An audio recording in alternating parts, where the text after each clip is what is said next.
Welcome to யாவரும் கேளீர். நான் உங்கள் பத்ரி பேசுகிறேன்.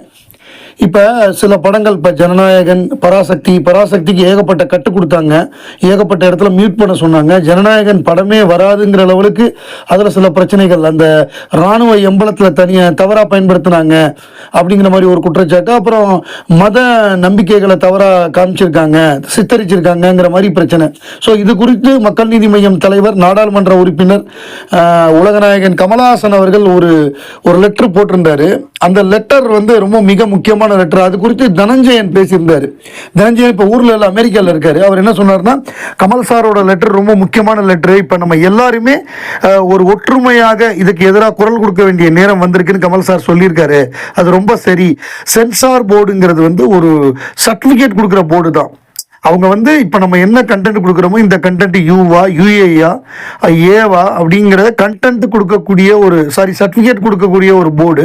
பட் ஆனால் இவங்க என்ன பண்ணுறாங்கன்னா, இவங்க கையில் அதிகாரத்தை எடுத்துக்கிட்டு இவங்க ஒட்டுமொத்த படத்தோட நோக்கத்தையே சிதைக்கிற மாதிரி ஏகப்பட்ட கட்டு கொடுக்கறது, படத்தை மியூட் பண்ண சொல்கிறது நிறைய இடங்கள்ல, இந்த மாதிரிலாம் பண்ணுறாங்க. இது நியாயமானது இல்லை. நீங்கள் ஜஸ்ட் சர்டிஃபிகேஷன் பாடி தான்.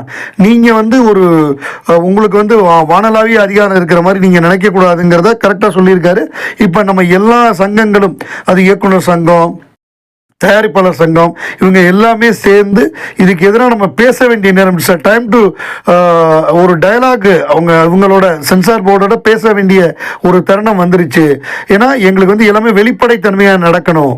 எத்தனை நாளில் நீங்கள் கொடுப்பீங்க, என்னென்னலாம் பிரச்சனை இருக்குங்கிறத ஓப்பனாக உட்காந்து பேசி அதை தயாரிப்பாளர்கள், அடுத்து படம் எடுக்கக்கூடிய இயக்குநர்களுக்கெல்லாம் சொல்லி அதை பண்ணோம்னா கரெக்டாக இருக்கும்னு சொல்லி அவர் தன்னுடைய கருத்தை சொல்லியிருக்காரு.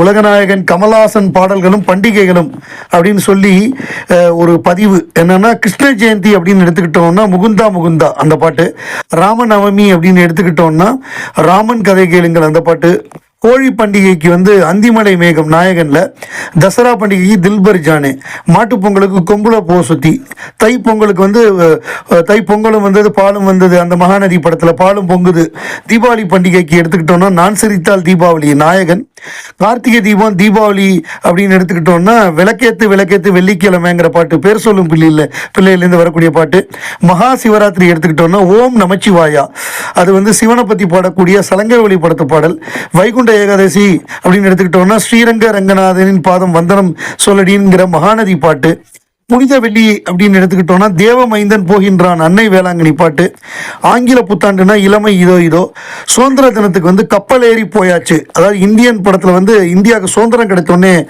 நடக்கக்கூடிய அந்த பாடல். அதாவது இவர் ஜெயிலேருந்து ரிலீஸ் பண்ணுவாங்க, சேனாபதியாக அவர் வருவார், இங்கே மக்கள்லாம் சுதந்திரம் அடைஞ்சு கொண்டாடிக்கிட்டு இருப்பாங்க. அப்போ வரக்கூடிய ஒரு பாட்டு, அதை பிரம்மாண்டமாக எடுத்திருப்பார் நம்முடைய சங்கர். அது கவிஞர் வாலி பிரமாதமாக எழுதியிருப்பார். எஸ்பிபி அண்ட் பி சுஷீலா அம்மா ரெண்டு பேரும் பிரமாதமாக பாடியிருப்பாங்க. ரஹ்மானோட மியூசிக்கு ரொம்ப நல்லா இருக்கும் அந்த பாட்டு. அதாவது வெள்ளையர்களை வெளியில் அனுப்புறத நம்ம அந்த காலத்தில் நம்ம உயிரோட இல்லை, அப்போ நம்ம பார்த்துருக்க முடியாது, நம்மலாம் பிறக்கவே இல்லை. ஸோ நமக்கு திரையில் பார்க்கறதுக்கு ஒரு வாய்ப்பை நம்முடைய சங்கர் ஏற்படுத்தி கொடுத்தாரு. பிரமாதமாக இருந்தது. காந்தி ஜெயந்தி அக்டோபர் 2 எடுத்துக்கிட்டோம்னா ராம் ராம் ஹே ராம் அந்த பாட்டு. ஸோ அந்த பாட்டு டைட்டில் சாங்காக வரும், பிரமாதமாக பாடியிருப்பார் உலகநாயகன். அப்புறம் அன்னையர் தினம்னு எடுத்துக்கிட்டோம்னா கவிஞர் வாலி எழுதின நானாக நானில்லை தாயே, மறக்க முடியாத பாட்டு.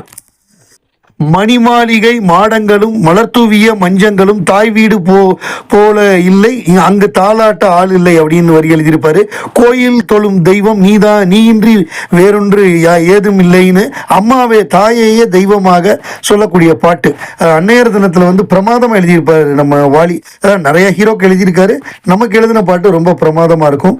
இப்போ நண்பர்கள் தினம்னு எடுத்துக்கிட்டோம்னா சட்டம் படத்தில் வரக்கூடிய நண்பனே எனது உயிர் நண்பனே, அதாவது ஃப்ரெண்ட்ஷிப்பை பாராட்டக்கூடிய ஒரு பாட்டா இது அமைஞ்சிருக்கும்.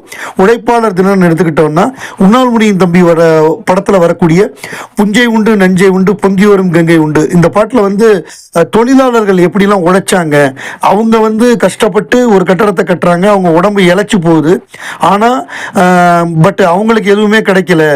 அதாவது இந்த நாட்டில் கட்சி கொடி எதனால ஏறுது என்னங்கிறத ரொம்ப அழகாக தொழிலாளர்களுடைய அவங்க படுற கஷ்டத்தெல்லாம் சொல்லியிருப்பாரு.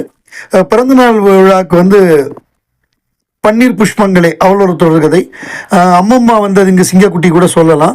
அப்புறம் இதில் இந்த லிஸ்ட்டு வந்து இதில் இது இல்லை, இஸ்லாமிய பண்டிகை இல்லை. ஆனால் இஸ்லாமிய பண்டிகையில் ஒரு பாட்டு பாடியிருக்கு, வானுக்கு தந்தை எவனும் அப்படின்னு ஆடுபுலி ஆட்டத்தில் ஒரு பாட்டு இருக்குது. அல்லா பெற்ற பிள்ளை தானே யாரும் அப்படின்னு அவர் பாடுவார். ஸோ அந்த பாடலும் இருக்குது. ஸோ எல்லா பண்டிகைக்கும், அதாவது எவ்வளவு படங்கள், எத்தனை கேரக்டர், எத்தனை பண்டிகைகள், இன்னும் நிறையா விடுபட்டிருக்கும்னு நினைக்கிறேன். அதை விடுபட்டதை நீங்கள் பார்த்து சொல்லுங்கள். ஒரு வழியாக பிக் பாஸ் இந்த சீசன் 9வது சீசனா, இந்த சீசன் வந்து இன்றோடு முடிவடைகிறது. நேற்றுக்கு அந்த ஷூட்லாம் முடிச்சுட்டாங்க போல் இருக்கு. இந்த சீசனை பொறுத்தவரைய மிக கடுமையான விமர்சனம் விஜய் சேதுபதி மேலே வந்தது. இவர் வந்து இவரை தூக்கணும் அப்படின்னு பயங்கர ரெடியூஸ் ஆச்சு டிஆர்பி. அவங்க என்ன பண்ணாங்கன்னா ஒரு ஜிம்மிக்ஸ் பண்ணாங்க, 2 பேருக்கு ரெட் கார்டை கொடுத்து அனுப்பிச்சு கொஞ்சம் ஒரு பரபரப்பை ஏற்படுத்தினாங்க. அது அந்த ஒரு பர்டிகுலர் வாரத்துக்கு ஹெல்ப்ஃபுல்லாக இருந்ததே தவிர அதுக்கு அடுத்தடுத்த எபிசோடுக்கெல்லாம் ஹெல்ப்ஃபுல்லாக இல்லை. பட் இப்போ ஒரு வழியாக முடிஞ்சு திவ்யா கணேஷ் இந்த சூப்பர் சிங்கருங்கிறேன், இந்த Bigg Boss Tamil season 9 title வின்னராக அனௌன்ஸ் பண்ணியிருக்காங்க. அது வந்து இன்னைக்கு ஒளிபரப்பாகும். ஸோ அடுத்த சீசனும் விஜய் சேதுபதியே பண்ணுவார் அப்படின்னு எதிர்பார்க்குறேன். அவரே பண்ணட்டும், ரொம்ப சந்தோஷம் அவரே பண்ணார்னா.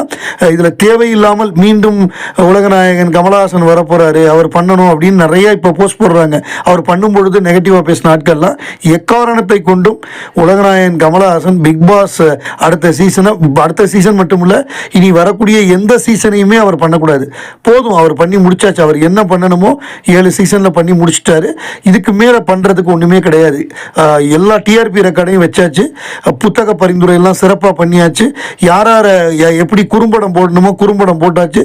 யாருக்கு எப்படி வாழ்க்கை அனுபவத்தை எடுத்து சொல்லி அவங்கள மாற்றணுமோ, எலிமினேட் ஆகிறவங்களுக்கு எப்படி நம்பிக்கை கொடுத்து அனுப்பணுமோ, இது எல்லாத்தையுமே அவர் முன்னோடியா இருந்து பண்ணிட்டாரு. இனிமே பண்றதுக்கு எதுவும் இல்லை. உலகநாயகன் கமலஹாசன் அவர்களுடைய மிக முக்கியமான படம் அப்படிங்கிறது வந்து மகாநதி. அதாவது மகாநதிலாம் பார்த்துட்டு ஒரு வாரத்துக்கு தூக்கம் வராத அளவுக்கு படத்தை எடுத்து வச்சுருந்தாங்க. அந்தளவு பாதிப்பை ஏற்படுத்தின படம் மகாநதி. அந்த கமலஹாசன் ஒரு பேட்டி இருக்குது, நீண்ட பேட்டி. அவர் மதனோட ஜூனியர் விடனில் மகாநதி கமலஹாசன் ஒரு காலை வேலை அப்படின்னு சொல்லி அது பாட்டுக்கு பேட்டி ஒரு 10 வாரத்துக்கு வந்தது. அதில் வந்து அவர் சிட் ஃபண்ட்ஸில் வேலை பார்த்ததெல்லாம் சொல்லியிருப்பார். இந்த படத்தில் ஏமாந்தது அதெல்லாம் வந்து அவருடைய ரியல் லைஃப்பில் பார்த்துருக்காரு. அவர் சிட் ஃபண்ட்ஸ்லாம் வேலை பார்த்துருக்காரு. அந்த ஓபிஎம் அதர் பர்சன் மணி அப்படிங்கிறது. அப்புறம் அவங்க வீட்டில் வேலைக்காரங்கெல்லாம் சேர்ந்து அவருடைய பொண்ணை வந்து கடத்துறதுக்கு ஒரு பிளான் பண்ணாங்களாம். அதை முன்னாடியே கண்டுபிடிச்சி அதை தடுத்துட்டாங்க. ஒருவேளை அதை சுத்தியையோ இவங்களையோ கடத்தியிருந்தா, அக்ஷராவையோ கடத்தியிருந்தா என்ன ஆயிருக்குன்னு அவருக்கு ஒரு எண்ணம் ஏற்பட்டதான். அப்படி ஏற்பட்டதன் விளைவு தான் மகாநதி கதை. இந்த மகாநதியில் எப்படின்னா, நம்ம ராக்கி ரங்கராஜன் ஒர்க் பண்ணியிருப்பார். ராக்கி ரங்கராஜன் மிகப்பெரிய எழுத்தாளர். அவர் வந்து நான் கிருஷ்ணதேவராயன் அப்படின்னு ஒரு புத்தகம் எழுதினார். நான் அந்த கதையை படிச்சிருக்கேன். அது வந்து புத்தகமாக எழுதலை, முதல்ல ஆனந்த விடனில் வந்தது, பிற்பாடு அது புத்தகமாக வந்தது. நான் படிச்சிருக்கேன், புத்தகமாகவும் வாங்கி படிச்சிருக்கேன். அது வந்து எப்படின்னா, ஒரு அரசர் அவரை பற்றி நான் என்ன பண்ணேன் அப்படின்னு சொல்லிக்கிற மாதிரியான ஒரு ஸ்டைலில் இருக்கும். அது ஜூலியஸ் சீசரை பற்றி ஐ சீசர் அப்படின்னு ஒரு புத்தகம் வந்தது. அந்த புத்தகத்தை படிச்சுட்டு கமல் சொன்னாராம், நீங்கள் வந்து இந்த மாதிரி எழுதுங்க, அவர் தன்னை பற்றி சொல்கிற மாதிரி நீங்கள் எழுதுங்கன்னு சொல்லி கமல் சொல்ல, அவர் அதனால தான் அப்படி எழுதுனேன்னு சொல்லி அவர் இந்த முன்னுரையிலே எழுதியிருப்பார். இந்த கதையை எழுதும் பொழுது கமல் எனக்கு கொடுத்த ஐடியா இப்படி பண்ணுங்க அப்படின்னு. அதாவது எப்படின்னா, வேற ஒருத்தர் எழுதுகிற மாதிரி இருக்காரு. அந்த இவரே அந்த கிருஷ்ணதேவராயரே அவரை பற்றி சொல்லுவார். நான் முதல்ல இந்த மாதிரி மீட் பண்ணேன், அந்த வாய்ஸ் ஓவர்னு சொல்லுவோம்ல, இது படமாக எடுத்தால் வாய்ஸ் ஓவர் வரும், அந்த மாதிரி அந்த கதையில் எழுதியிருப்பார். நான் அந்த புத்தகம் படிச்சிருக்கேன், பிரமாதமாக இருக்கும்.